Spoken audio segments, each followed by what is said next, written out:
That jingle is pretty catchy. I can't help but notice that some of the delegates actually move and shake whenever we hear it. Welcome back. Bienvenido de vuelta. Bienvenue. I hope that you stretched, that you had your lunch, perhaps you had dinner, but thank you so very much for sticking and staying with us. Now, to close off the very rich discussions we've been having since this morning, we have our high-level session that will take place right now. And the title is Social Protection and Inclusion to Strengthen Community Resilience. The organizers for this high-level session are the International Federation of Red Cross and Red Crescent Societies, IFRC, the Global Network of Civil Society Organizations for Disaster Reduction, GNDR, Pan American Health Organization, or PAHO, the Economic Commission for Latin America and the Caribbean, ECLAC, and our esteemed moderator for this high-level session is Roger Alonso, Head, Disasters, Crises, and Climate Unit, International Federation of Red Cross and Red Crescent Societies, IFRC. Do enjoy.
Hola, buenas tardes. Me llamo Roger Alonso.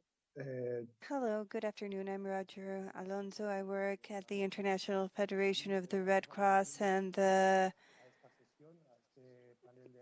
Red Crescent Moon. I wanted to welcome you to this high-level panel, but first of all, I wanted to thank you for the support and the effort carried out by SEDIMA, the government of Jamaica, for hosting us in this event. Today, we will have highly experienced panelists with long-standing efforts in humanitarian work in cooperation for the development. We have Ms. Lola Castro from the Food Global Program, the Civil Society Organizations for Disaster, and the World Institution of Visibility.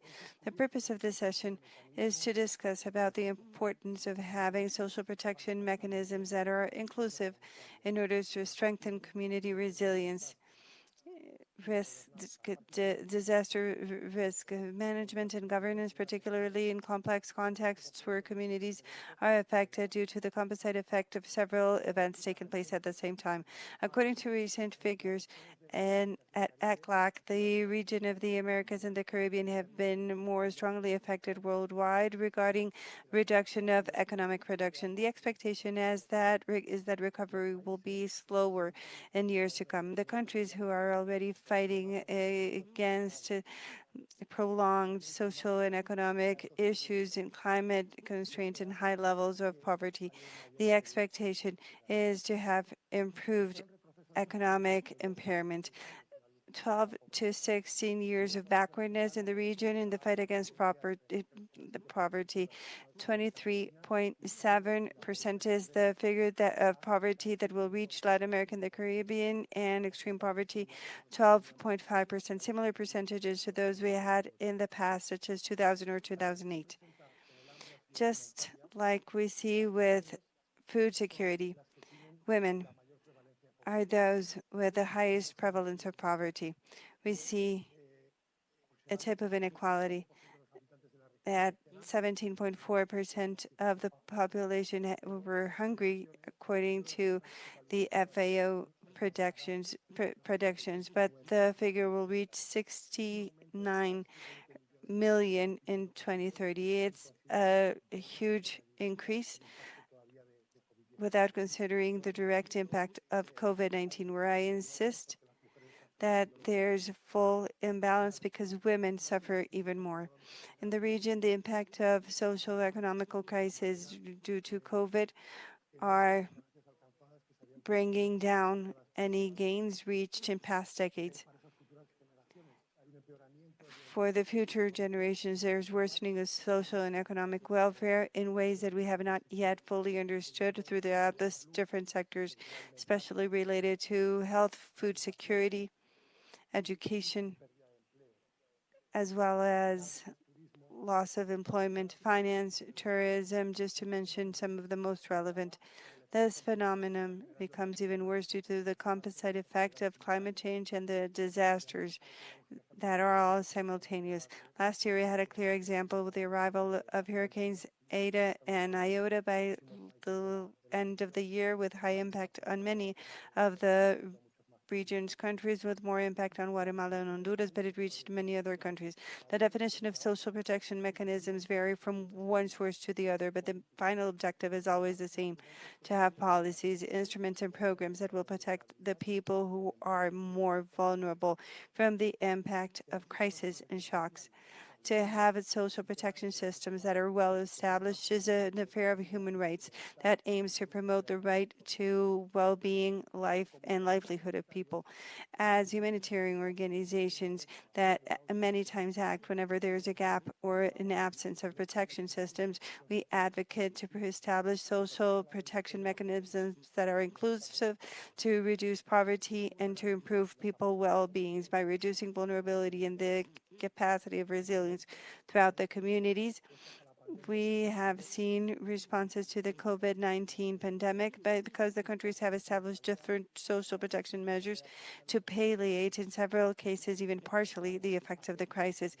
We hope these initiatives continue and further develop, that the social and economic pillars response is further developed so we can try to reduce the gap that we can see will create 10 to 15 years of backwardness. This session will be used to show the best practices and concrete actions, as well as to extend recommendations that we hope can be included in an ulterior declaration on the importance of developing social protection policies that are inclusive and that foster the development of resilient communities. In today's session, we will have a 90-minute roundtable where we will use a polling system as our speakers' interventions go by.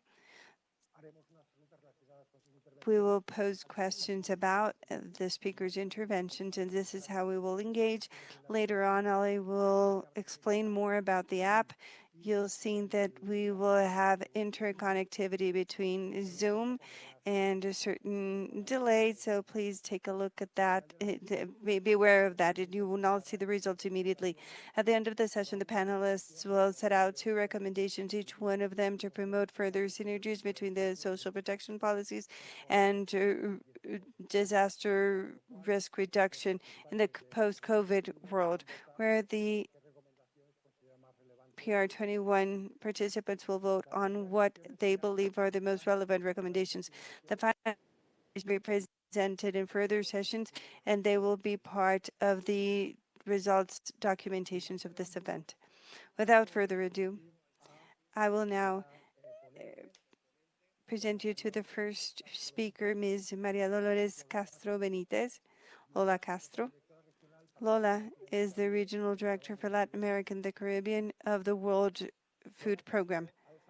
Lola Castro has developed her professional career by working in the international humanitarian field, and she joined the UN Food Program in the mid-90s, and she has held positions of direction, coordination in response to emergencies and long-term responses. Ms. Castro was representative and country representative in Pakistan since 2016, where she supervised a broad working portfolio on food safety and sustainable growth.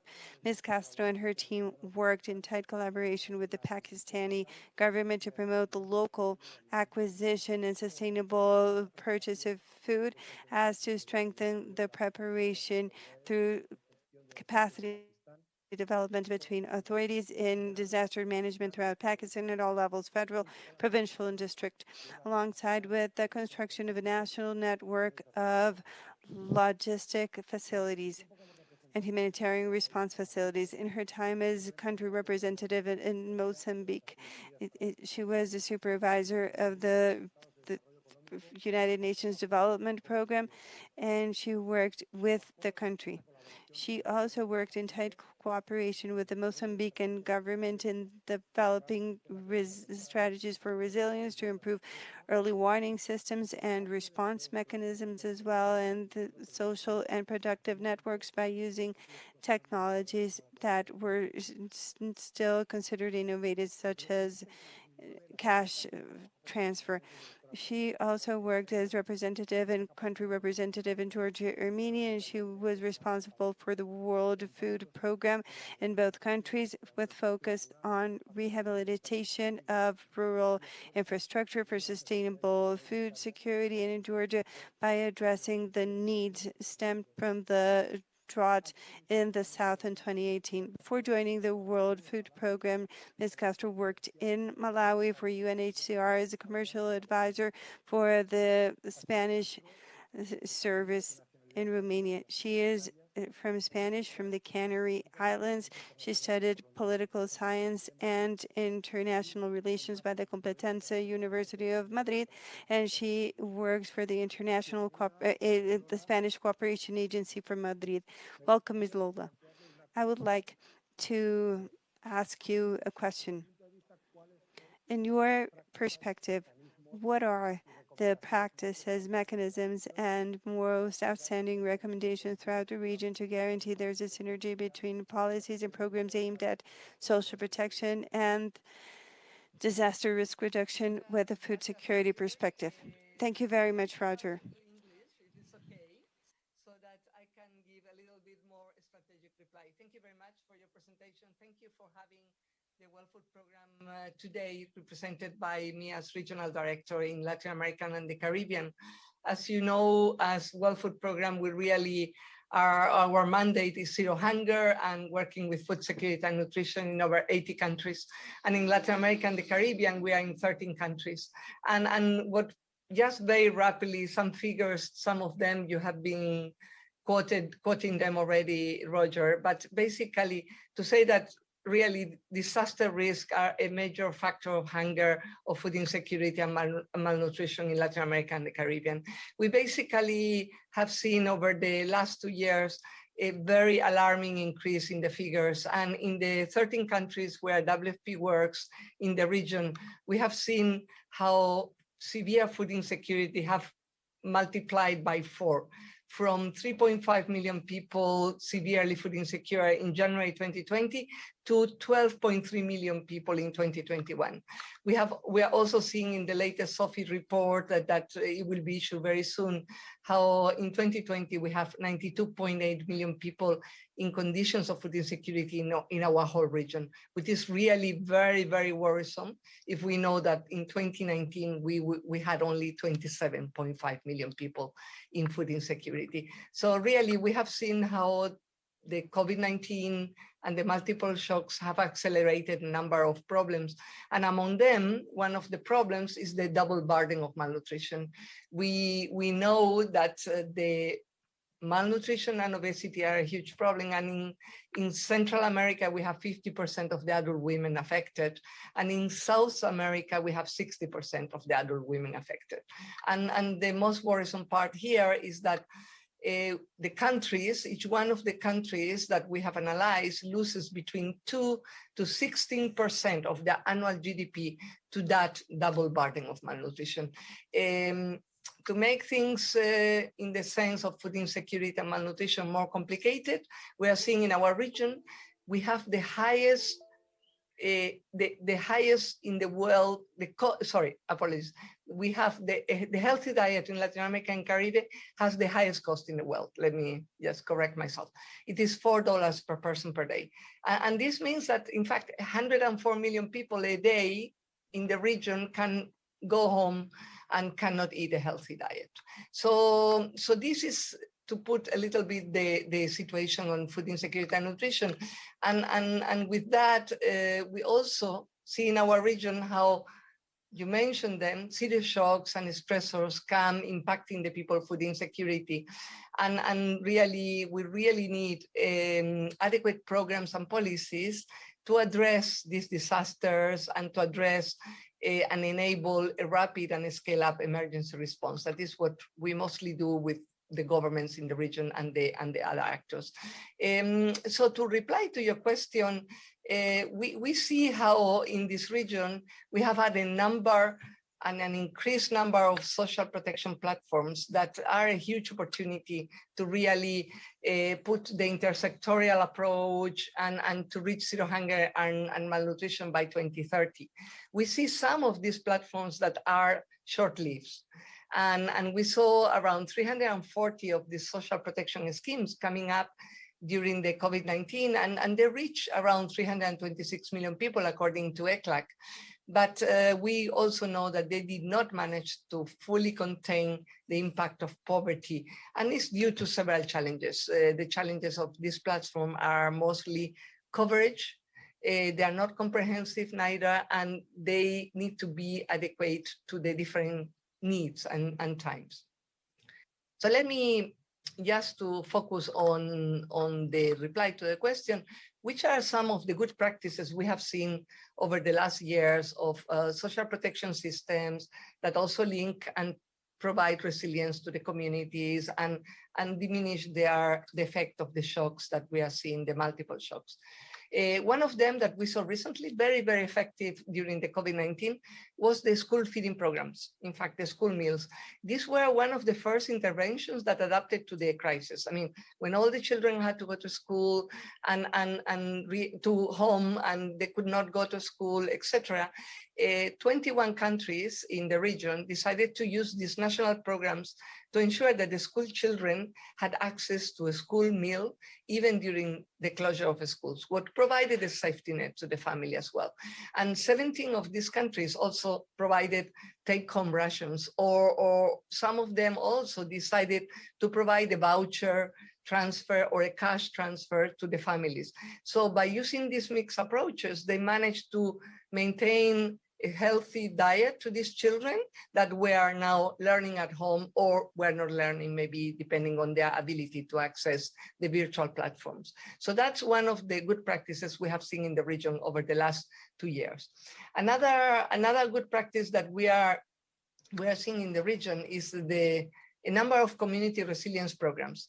Let me tell you that despite the lockdowns, despite all the inability of people to move more frequently, we managed to continue in many communities with high need and at high risk to continue this type of conservation activities. Like, let me say that we as World Food Program in the 13 countries with our partners, government, civil society, etc., and the communities specifically, we managed to conserve 850 hectares of land, plant almost 165 hectares of forest, and also establish 835 water points. These are examples of interventions that really have a strong impact in the communities. And one good example we have is in the dry corridor of Guatemala, Honduras, and El Salvador, where 32,000 people have been able to really reduce the impact and adapt to the impact of the drought and improve their livelihoods by creating assets and diversifying their income generation. This happened between 2016 and 2019, and the evidence says that every time now that there is a drought in the same communities, these communities are able to cope better and to maintain a better food security, a better diet, a better living conditions because of the assets they created are maintained and are useful to overcome the effects of the drought in the dry corridor. And a third one that it seems to be very useful and innovative is the approach of risk finance. And it's an area of opportunity that we have in the whole region, in the whole Latin America and the Caribbean. And what are we doing through risk finance? Basically, what we are enable is working with the governments and the private sector. It really enabled to access insurance and other financial services. And like that, they have a greater self-reliance before and after the disasters hit in their areas. And we're really finding that although the initial test of this risk finance are small numbers, like we can say 2,500 households or 3,000 households, depends where we're talking about, we can see that they can be really a scale up and eventually become interlinked with the social protection programs and become at national scale.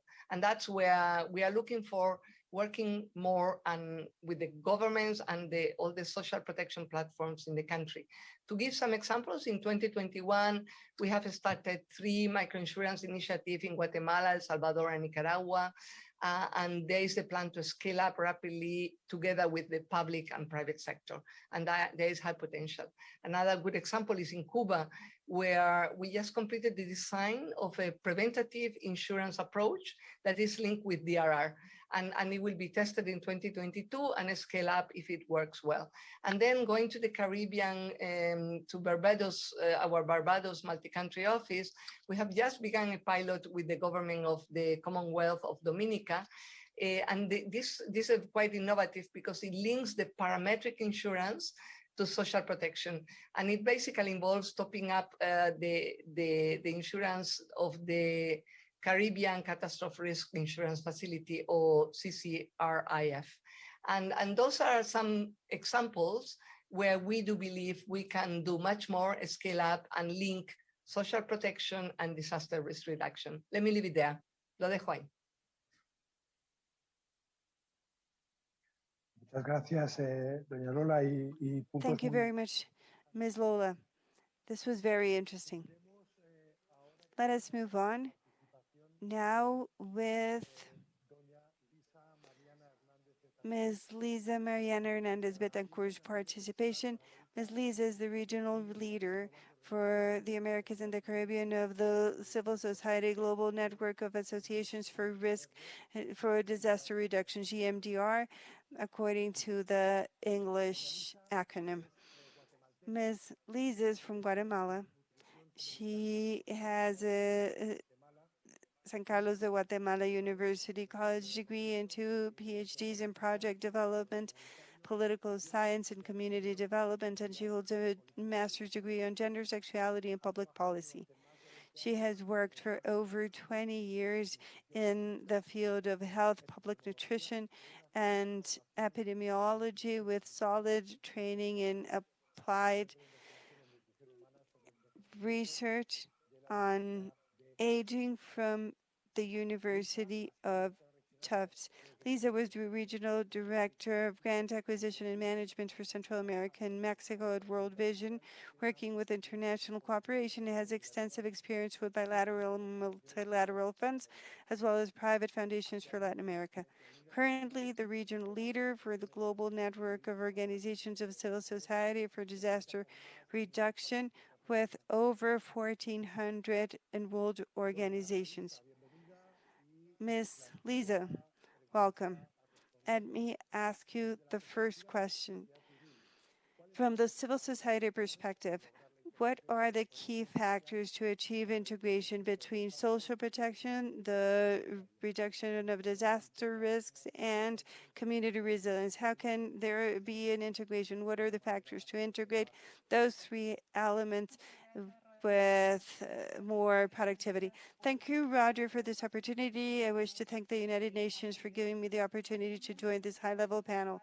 To address your specific question, I will mention a few factors that from the civil society perspective add congruence and consistency to social protection, disaster risk reduction, and community resilience. Social protection can be understood, as we know, as the policies and programs that aim to protect and prevent people from poverty, vulnerability, and social exclusion throughout certain life cycles, particularly for vulnerable populations. This morning we held a parallel session where we presented the positioning of persons with disabilities and the populations represented in women of the Caribbean working in the coastline or women cooperatives. And I think that social cooperation is tightly intertwined with the response of emergencies that aim to satisfy the needs of different populations affected by these shocks.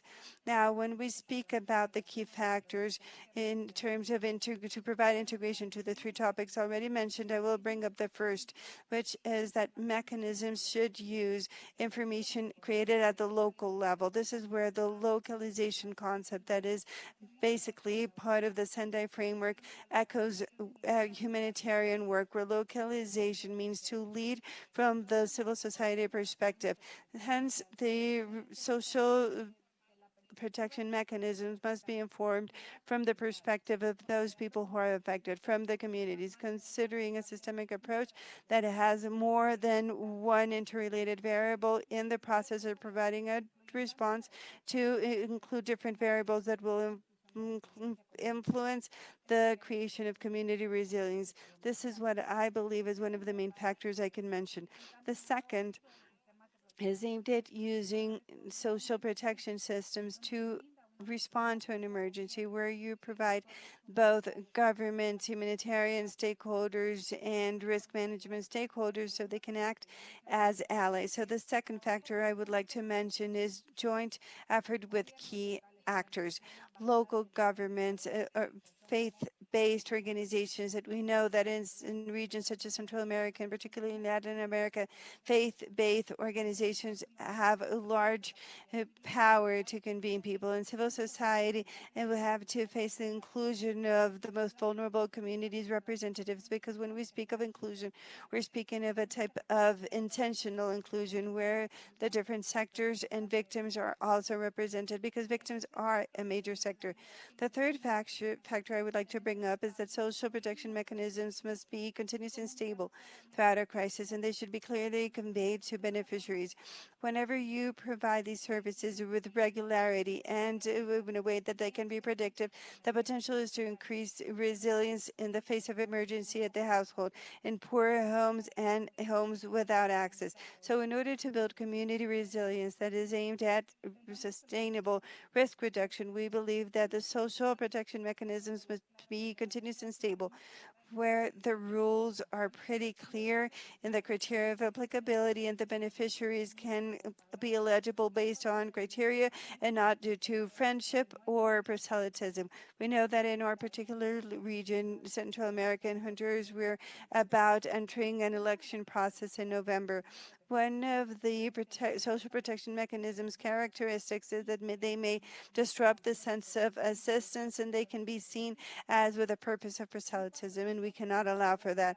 A fourth factor involves the pandemic and the social economic crisis you already brought up, Roger, as well as Ms. Castro. The social economic crisis caused by COVID expressed the weaknesses and vulnerabilities of the political system, of the social protection system that we have in the region. It has proven the inefficiencies in the region regarding services and response and care mechanisms. So the fourth factor is that social protection mechanisms coverage considered within their ramifications the response to disasters. That is to say that it is organic, that it is no longer a responsive mechanism, that as from everything we have gone through, they really become part of environmental planning, and that it's a mechanism designed for the proper implementation from planning to implementation. Finally, and you also mentioned this, Roger, and we should also talk about it from the gender perspective, which is one of our mandates as civil society. I would talk about feminization of poverty, and I mean that there's more exposure to poverty from women due to the high levels of precariousness, vulnerability, and insecurity they suffer as being subordinate to women in gender-based perspectives that is pretty stronger in societies such as Latin America. Feminization of poverty is not only lack of access to resources and the low level of decision that women have in Latin American society. So in order to build community and sustainable resilience, social protection mechanisms must aim for specific vulnerable populations. So young women who work and the mothers who work at home in the household go even further than just giving 1 hour of breastfeeding or the postpartum conditions. Mechanisms that truly support and promote that women are able to narrow down the inequality and gender gap regarding employment, access to education, and other basic services. I will leave it there, Roger, to be respectful of time, and I think I already mentioned 3 key factors important for Marcy, for Lola, and for the rest of the audience, because these are factors that can assist so we have more inclusive social protection mechanisms. Thank you very much. Thank you, Ms. Lisa. Yes, the feminization of poverty is indeed a major issue. And I was recently having a discussion with the gender protection team about the role of caregivers throughout the region. And there's still huge imbalance in the salary gap as well as that double working shift, because there's still women who have to take care of the children of the parents at home. Thank you very much, Ms. Marcy. Marcy Roth. Of the World Institute on Disability, one of the world's first global disability-led organizations, advancing the rights of 1.3 billion people with disabilities worldwide. Good afternoon. Good afternoon, Thank you. Marcy. Good afternoon. Thank you, Roger, and thank you to the United Nations for this incredible opportunity to help carry the voices of 1.3 billion people with disabilities globally, and the many, many other people who are disproportionately impacted as a direct result of our collective failure to center the people most likely to be disproportionately impacted, whether it is a fast onset or slow onset disaster, whether it is any sort of shock or disruption. The people who the 2030 agenda has said that we are focusing on, the opportunity to eradicate poverty, the opportunity to lift up the people who are referred to as the most vulnerable.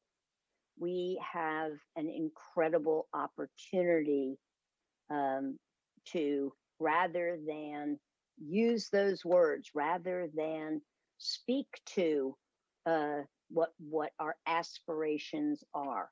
We have an incredible opportunity to center those folks in all of the work that we're doing. Social protection doesn't mean, particularly for people with disabilities and for many others, it doesn't mean take care of us. It doesn't mean provide charity to us. It means nothing about us without us. In the great words of a US member of Congress, Congresswoman Ayanna Pressley recently said, the people closest to the pain should be the people closest to the power. The people closest to the pain are the people who should be closest to the power. I find those words to be extremely instructive as we think about how we are truly going to meet the possibilities of the Sendai framework, the sustainable development, the vision for 2030 and beyond. And so just yesterday, despite the fact that we have the United Nations has put forth an incredible disability inclusion strategy, that disability inclusion strategy, which identifies key pillars for inclusion. It identifies 15 indicators to help us to measure. Just yesterday, a minister of energy was unable to enter a COP26 event because they had not anticipated the accessibility of this individual. And as a wheelchair user, she was unable to get in. I share that example because until we focus on the resilience of all people, all of our communities, the communities that are most likely to be disproportionately impacted, we will continue to fail again and again and again. And in fact, there was a quote that I saw from this very unfortunate situation yesterday. And the quote was, well, they didn't let us know that they were going to need accessibility, as though it is the responsibility of the individual to tell people that accessibility, universal design is something that we should all expect, especially when we've laid out those disability inclusion strategies that speak to the 15 different indicators of our progress. And so I raise this example because we are clearly still focusing on social protection and resilience as being something we do to people. We're still centering it on the responsibility of individuals to let us know that we want to participate, that we have something to contribute. There was a presumption that nobody would need accessibility at this meeting, not because there was anybody specifically trying to exclude, but I reflect again on this particular situation because this is what's happening in our local communities every day.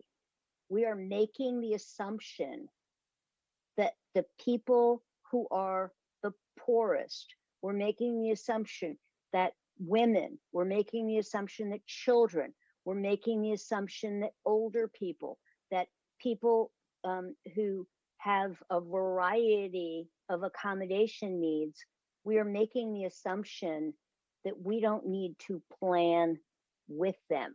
We're making the assumption that we move forward and um, and pretty much hope for the best. And so as I think about how we can move forward, I think about an example of some work that we've been doing. The Global Alliance for Disaster Resource Acceleration is a collaboration of disability-led organizations, corporations, foundations, NGOs. We come together to accelerate disaster resources where they're needed and when they're needed most. And so an example of this strategy can be seen in Puerto Rico, where we were able to match a disability-led organization, an independent living center led by people with disabilities, and a major corporate pharmaceutical company. And they are working together, not in a charity model, but they're working together to make sure that the whole community, the islands of Puerto Rico, are working together to disrupt the kind of assumptions about disaster risk reduction. They're working together to decrease the impact of disasters, not through a benevolence approach and not through a checklist approach, but rather as partners working together to strengthen the community. So in particular, we need to be focusing on the adage that is spoken by people with disabilities around the world: nothing about us without us. We need to shift our paradigm from thinking about people with disabilities and other people who are considered vulnerable. We need to shift the thinking that we are no longer liabilities, but in fact, with the right resources in place, we are powerful assets in every community. And so we have the tools, we have the expertise. Let's make sure that we move forward from this afterthought that just as recently as yesterday we witnessed, despite best intentions. And so in parting, I just, in this part of the discussion, I simply want to reflect that we in disaster risk reduction focus on building back better. I would like to suggest that we build forward better. Building back is not the right direction for us to be moving if we are truly going to build more resilient communities for all. Thank you.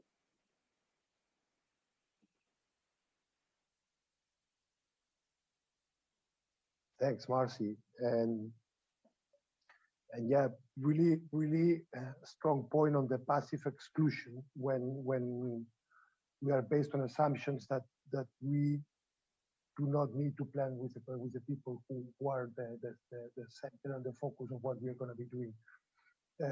Really powerful quote, nothing with us without us. Thanks for your intervention. I would like now to give the room for a question on Slido to the audience. I'm pretty sure that we're going to have anytime soon in the chat the link to the application. I'm going to shift into Spanish. Vamos a tener varias preguntas. Vamos a tener. We are going to make various questions. So, what are your key recommendations for the resolution of the community, to the recovery of the community? We're going to have 4 questions, 4 answers.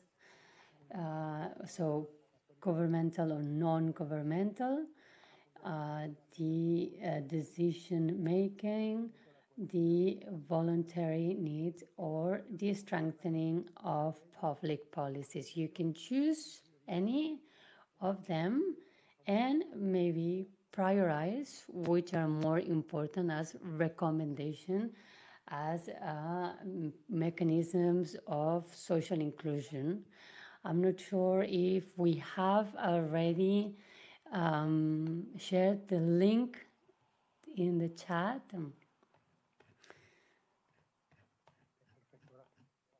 Yes, so we have shared the link in the chat so you can answer the questions through Slido.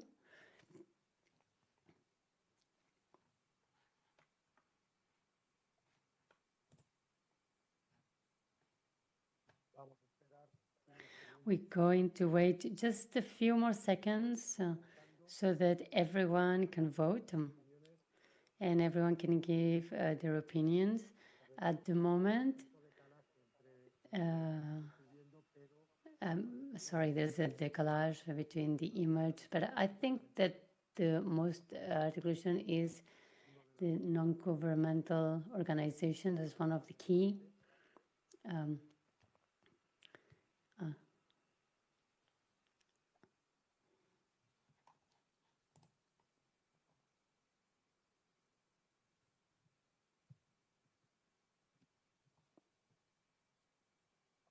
Vamos a esperar unos segundos más.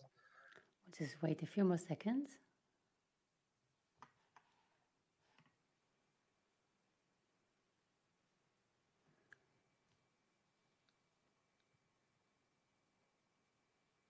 Y efectivamente, sí. And yes, the answer,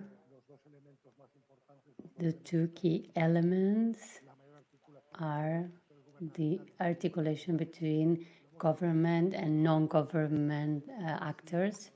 We have been listening to Marcy, who has been very strong in saying that we need to attend the people that we're working with, and we want them to be a part of the solution and not as a problem. And we have to stop having that, change our paradigm, change our mindset. And she was saying it in a very strong way that we have to think from locally. We have to think locally. We need to find mechanisms that prioritize the voice and the participation of communities, because they are the ones that are going to tell us directly how they want to be attended. And this is how we're going to be able to create these social protective mechanisms. And Lola was also saying, giving an example that I really like, because I had the privilege of working with it, and which is the school food, the school meals. And when we're in the pandemic where the schools are closed, we can see the extending, the gap extending, and we need to have the same access meal.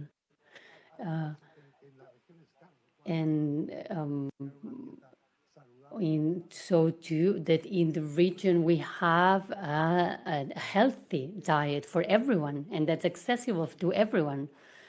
And clearly there is that role that we need to complement with non-governmental actors, but we really, what Lisa was saying, we also need to have protection systems that are stable and continuous. And we can have like a logic, a collaboration between governmental stakeholders and non-governmental stakeholders to have this stability and to be able to help non-governmental actors and governmental actors to help them create this stability of the stability of these systems. And also as this articulation between governmental and non-governmental articulations, we have to include the marginalized group in the decision making, and we have to bear in mind what Marcy just told us. And I really liked this bending forward better. we need to start thinking in a different dialogue, and because otherwise we're going to repeat the errors. And we need to find ways to have this everyone involved, and in the passive planification that we were talking about, and if we don't give access to everyone, then it's not going to be worth it in the future. So we're going to close now the question, and I would like to close the session with some questions. We're going to start with Lola again. And what are the two main recommendations you would put forward with regards to social protection and inclusion to strengthen community resilience? And I would like to particularly look at it as we look towards social and economic recovery for all after a COVID situation, after this pandemic that we have lived in. Because we can see that the outcomes are very, very hard to see. And we can see that we are much worse now. And so what would be the two recommendations to strengthen resilience and social protection inclusion? Thank you, Ms. Lola. Yeah, thank you, Roger. And I'm very happy to have been participated with Lisa and Marcy. And now I'm going to speak in English. Let's say two recommendations very, very rapidly. My first one will be very much linked with what we have heard from our colleagues, and is to invest in social protection systems that are really more inclusive and include the whole range of the vulnerable people we're talking about. And also that they are more comprehensive and multi-sectorial, because we have multiple shocks. We're not talking anymore about one shock at a time. We're talking about addressing multiple shocks. So for that, we need inclusiveness to the whole of society and comprehensive to address the multiple shocks. And why I say that also, because coming from my mandate on hunger and malnutrition, and we will not be able to eradicate by 2020 if we don't take bold steps to address this unequal access to nutritious food. We really cannot go ahead, as it was said before, and I think Marcia put it very well, look forward, not backwards. If we continue doing the business as usual, it's no longer business as usual. We need inclusive recovery. We need to start investing in the household resilience and on their capacity to adapt to this new context that we have been confronted with, as you said, Roger. Through the COVID-19, we have learned the lessons. We cannot do business as usual anymore. So inclusiveness and comprehensive and business as usual is no longer an option.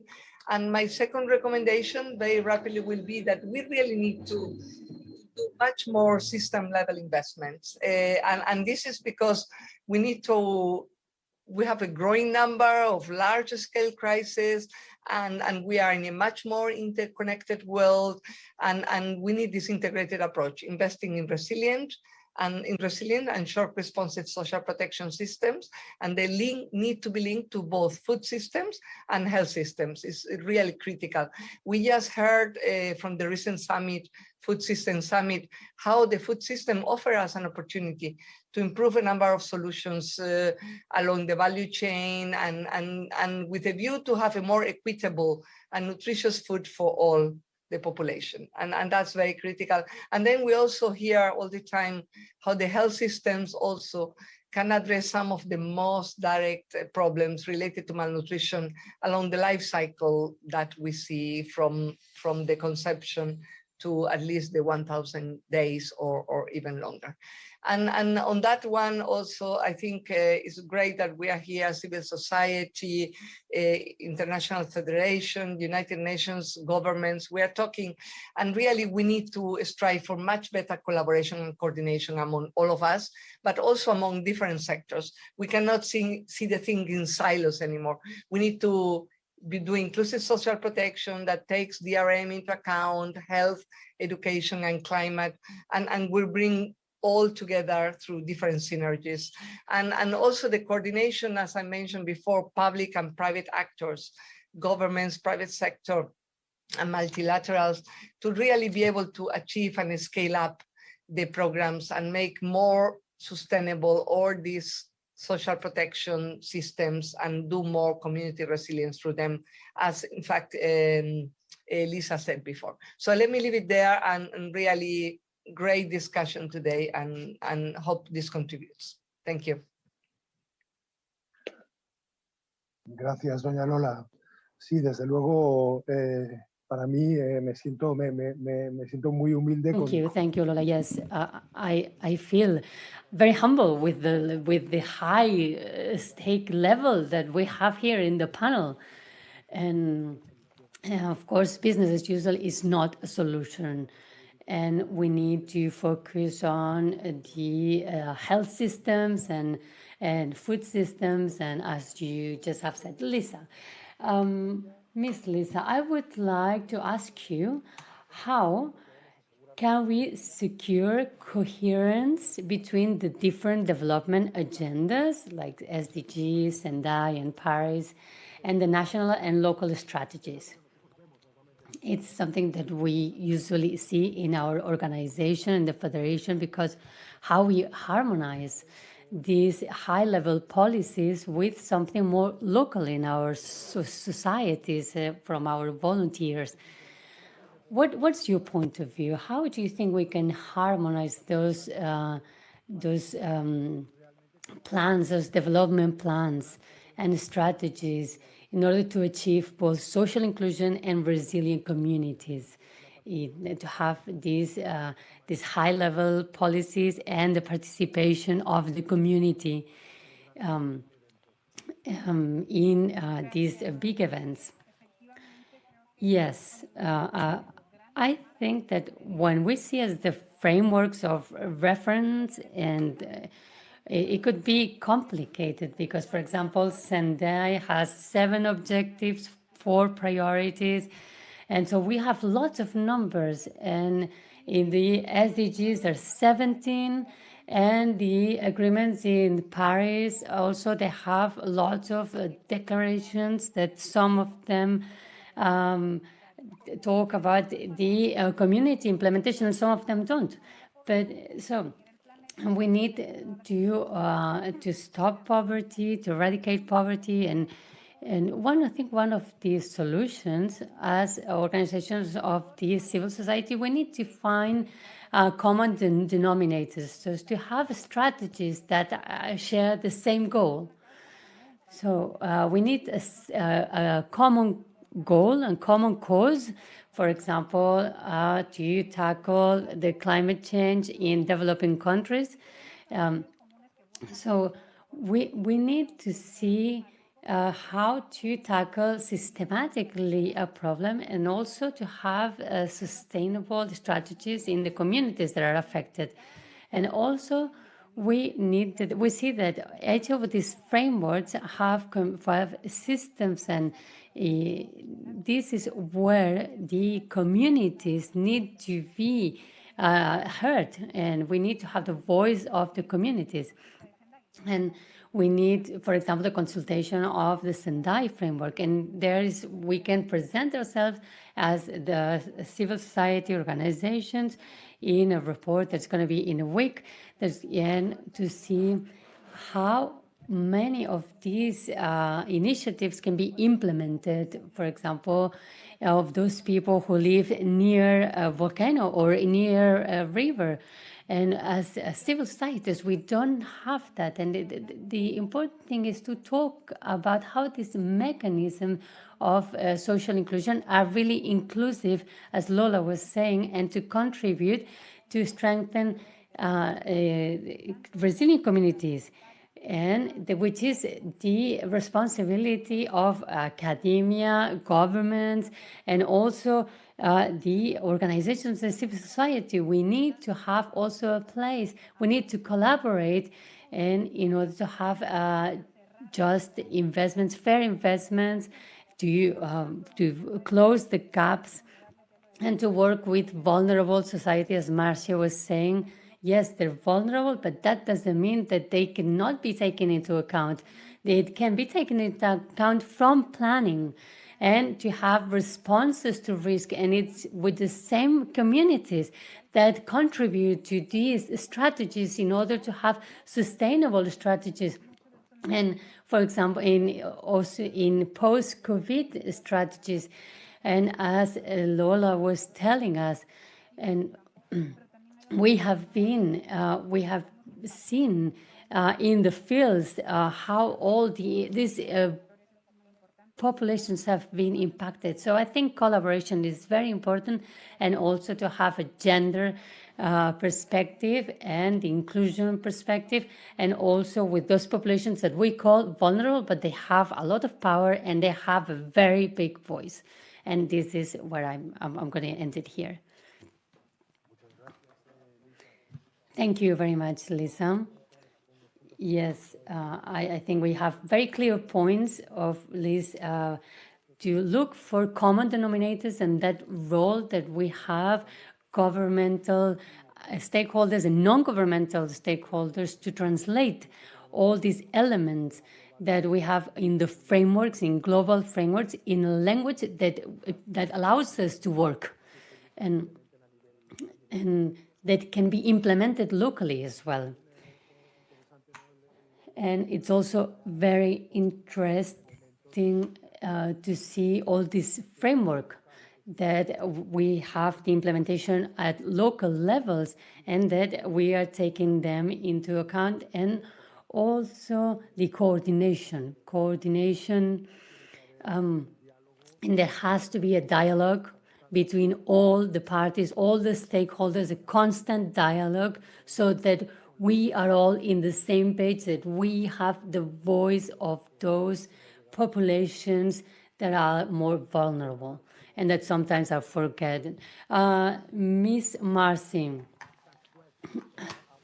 And before doing the wrap up of the session and trying to summarize a lot of good content, what would be your final thoughts on the social protection and what we've been discussing, how we reach that localization with social protection, listening to the people down there. So what are your final thoughts, please?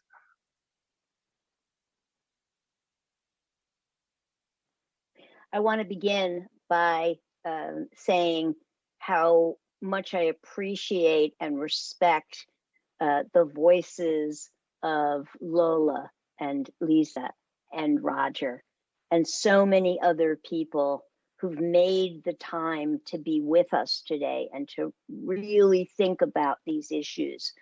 And I'm going to take a moment and talk about what I mean when I say build forward better.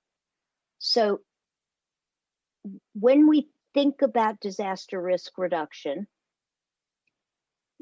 what is it that will actually accrue to better outcomes for people and communities? Well, so how do we improve our ability to deliver information to people? Information has to be accessible and it has to be actionable. It's not enough to provide information. The information has to be usable by the people. So whether it's alerts and warnings, whether it's mitigation, whether it's the information that they need in order to be able to take personal protective measures, there is no downside to everybody having access to information that they can act on. Our communities will be more resilient when more people are able to take those personal protective measures.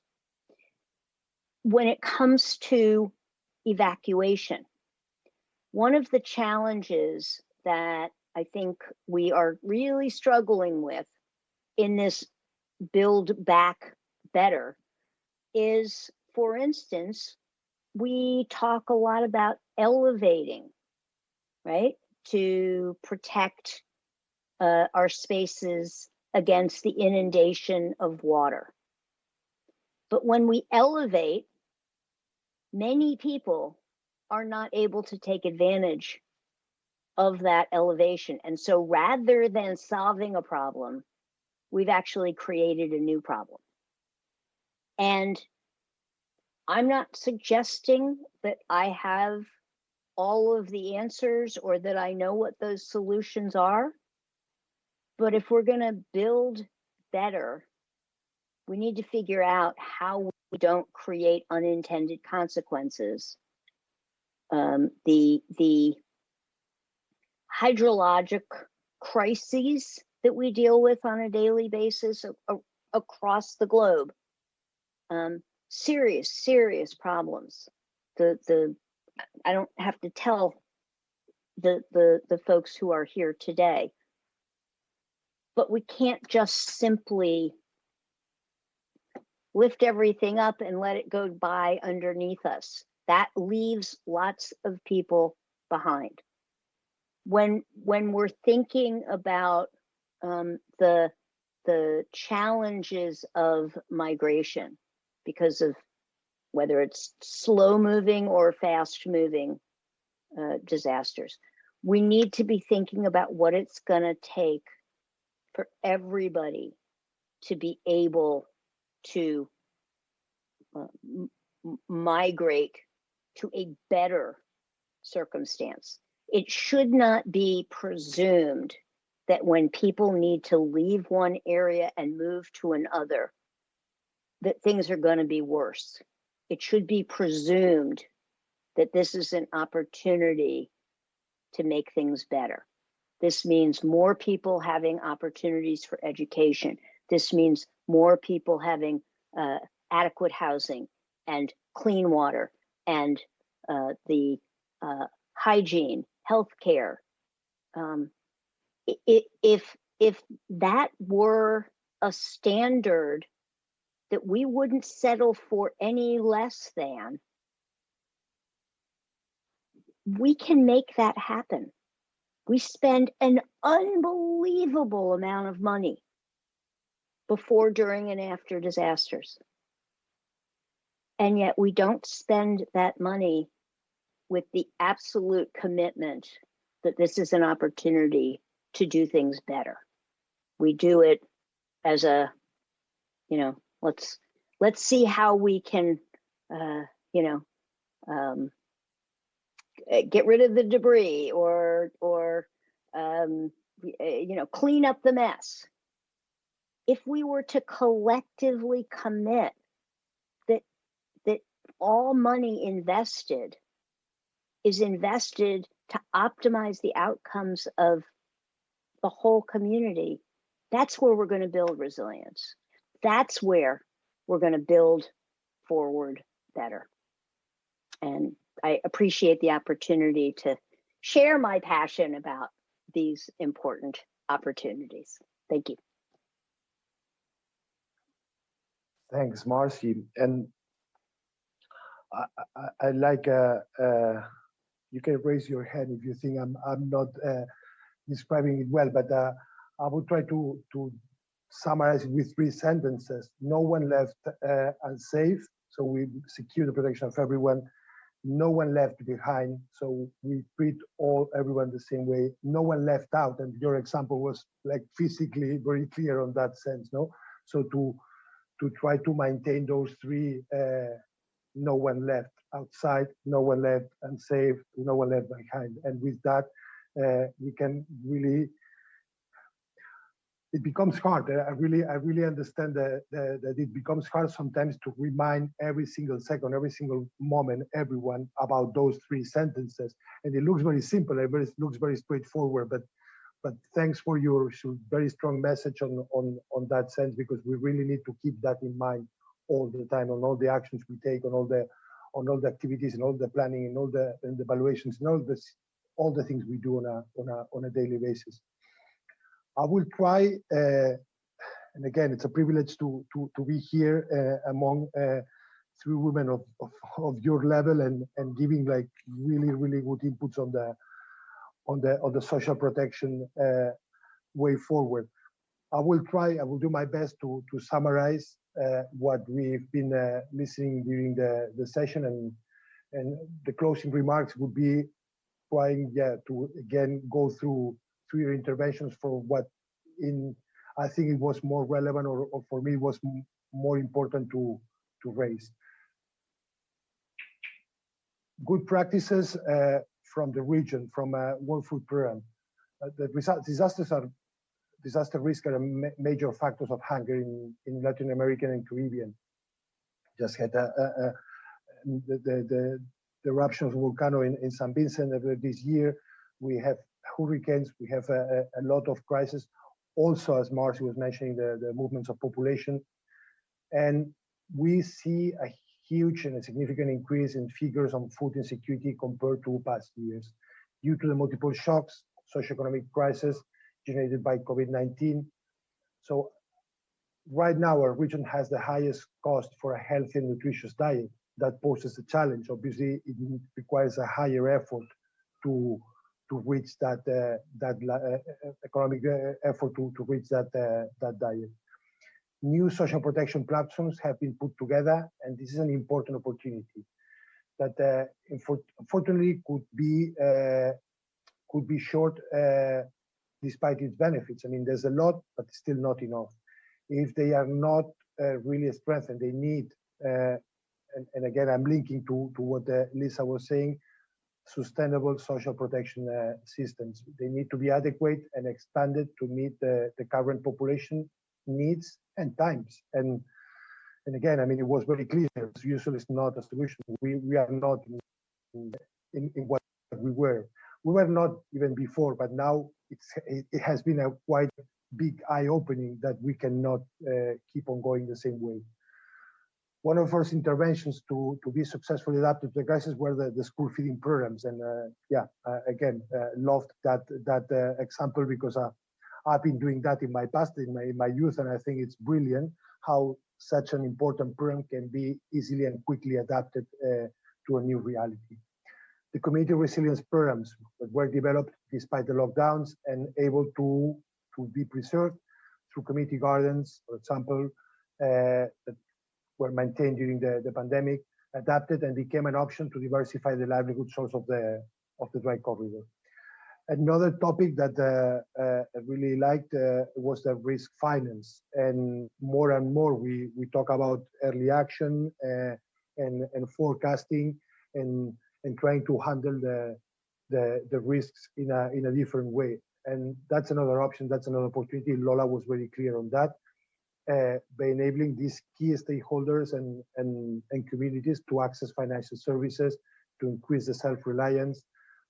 There is an opportunity to scale up and test in 2022 in the Caribbean, linking to parametric insurance with social protection programs. Thanks Lola for brilliant examples, and I highlight those three, but it was a really good session, or really good intervention on very clear actions that how have been adapted and how have been changed to the new reality. Doña Lisa, me gustaría, y lo enumeró de una manera muy estructurada, esos 5 factores clave para el éxito de los mecanismos de protección social. Ms. Luisa described the 5 elements important for social protection. First of all, social protection is intertwined with the reduction of disasters, and it should aim at people affected by the shocks. Mechanisms, in order to be successful, should be located and informed locally so they can become effective. Likewise, they must be conditioned according to the emergency and include the key stakeholders. We must act in tandem with the civil society or faith-based organizations, which in my case, since I've worked in other regions, these are pretty significant and relevant organizations. Regardless, their faith and their level of capillarity is huge because they actually work at grassroots level. They must be stable, continuous. They should communicate the cost for the beneficiaries. If they're predictable, they will allow to develop resilience. The rules must be clear. We need to have applicability, screening criteria that are free from corruption, that prevent propaganda that may lead to misinterpretation or to alter the sense of the whole purpose. Fourth, the social economic crisis has reinforced the social protection mechanisms out there. We must consider as part of planning for disaster response that gap, that aspect that has not yet been fulfilled, because in the future we need to learn, we need to be capable to understand what has happened, and we need to be capable of creating a bridge. Finally, and once again, reinforcing on underscoring the group mostly affected by the pandemic, that we must be more inclusive and address the lack of access to resources. So we need to build gender-based mechanisms that will allow us to narrow down the salary gap, the gender gap, the caregiver gap, or access to employment from all sorts of elements. Marcy, I'm going to shift again to English, sorry, because the notes I was taking were in the language of the intervention. She has been very clear on a disproportionate impact of disasters in people with disabilities. And what we have ahead is an incredible opportunity to eradicate poverty, to center out our efforts. And it doesn't mean to go and perpetuate ourselves in a charity approach, or that we take care of you guys, or we take care of the, no, we do it together. The people closest to the pain should be the closest to the power. I love that quote. It's very clear and very straightforward. Despite the efforts being carried out to inclusiveness, there is still exclusion in place. There's a passive exclusion. If we cannot include everyone, community resilience will not be successful.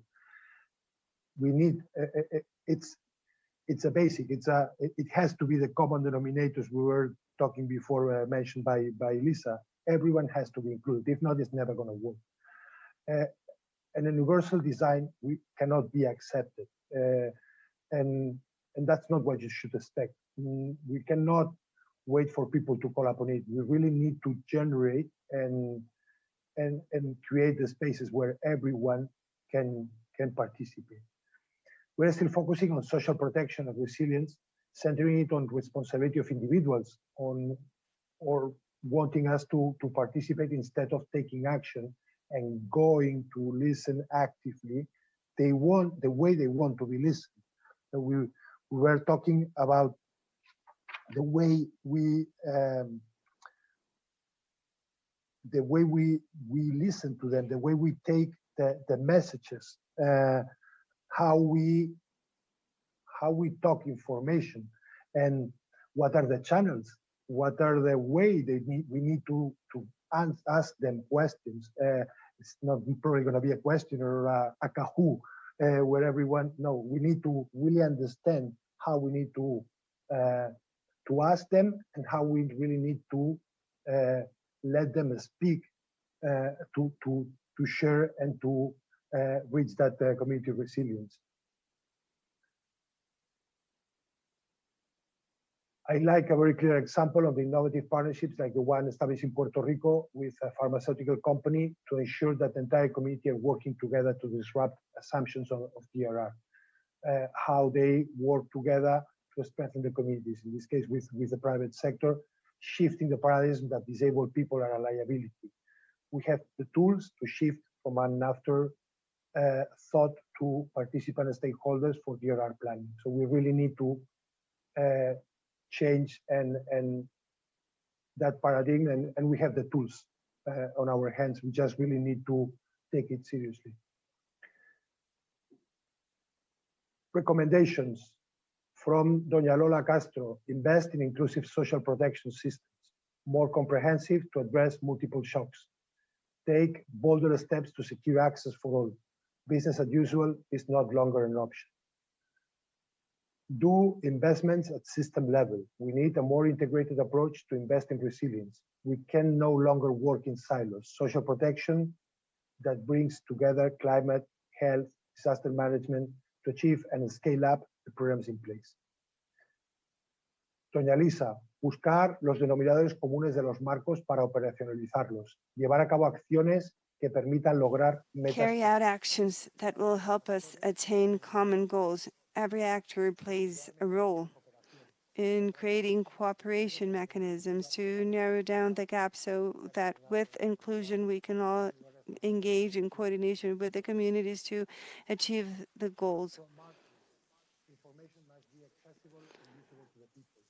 There is no downside to it.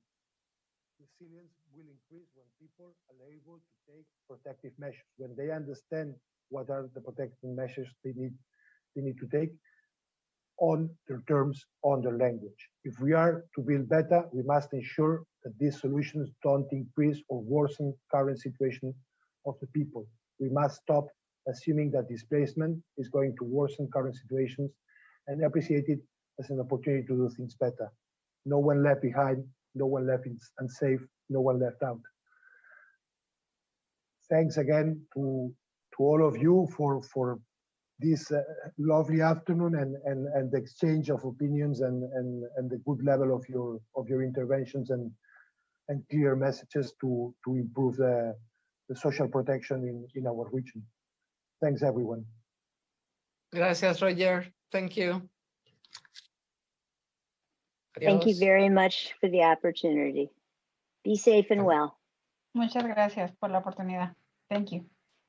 Gracias.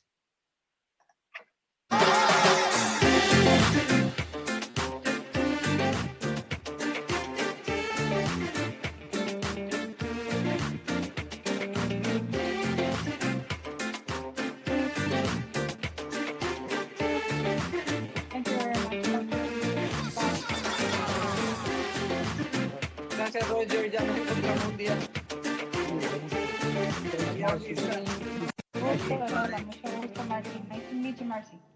You too, let's work Gracias, together. Roger Alonso, Head Let's Disasters, all work Crises together. and Climate Unit, International Federation of Red Cross and Good job, Red Roger, Crescent because- Societies, porque no éramos fáciles, ¿eh? IFRC. Thank you so very much for moderating our very final Muy session bien, Roger. for this afternoon. The biggest takeaway for Roger, me excelente. to all the delegates here is when they said, building forward better. We're not trying to build back better, but instead we are trying to build forward better. We thank all of our moderators, speakers, panelists for their contribution, not only on day 3 today, but also on days 1 and 2. The more you listen to them is the more you hear the themes and the words: inclusion, accessibility, accountability, increased capacity, investment, planning and preparation. But all of these things can only be done if there is strategic partnership and coordinated action. And the more you listen to them is the more you realize that they are aligned with the discussions that are taking place in Glasgow right now. Thank you so very much to the sign language interpreters, the English, Spanish, French translators. We appreciate your service. To the organizers, the Government of Jamaica, the Ministry of Local Government and Rural Development of Jamaica. I see the Minister, the Honorable Desmond McKenzie, in our company. Co-organizers, the Caribbean Disaster Emergency Management Agency, CDEMA, the United Nations Office for Disaster Risk Reduction, UNDRR. Thank you so very much. Continue the conversation using the hashtag. And finally, we know that we're having our panel discussions, and that's fantastic, but there are additional resources. So you can go to the webpage, RP21 webpage, or hop in, where you can get access to on-demand video, virtual tours, innovations, virtual booths, and more. From all of us here in Jamaica to all of you out there, we say thank you for joining us. Buenas tardes, buenas noches, bonne nuit, take care, good night.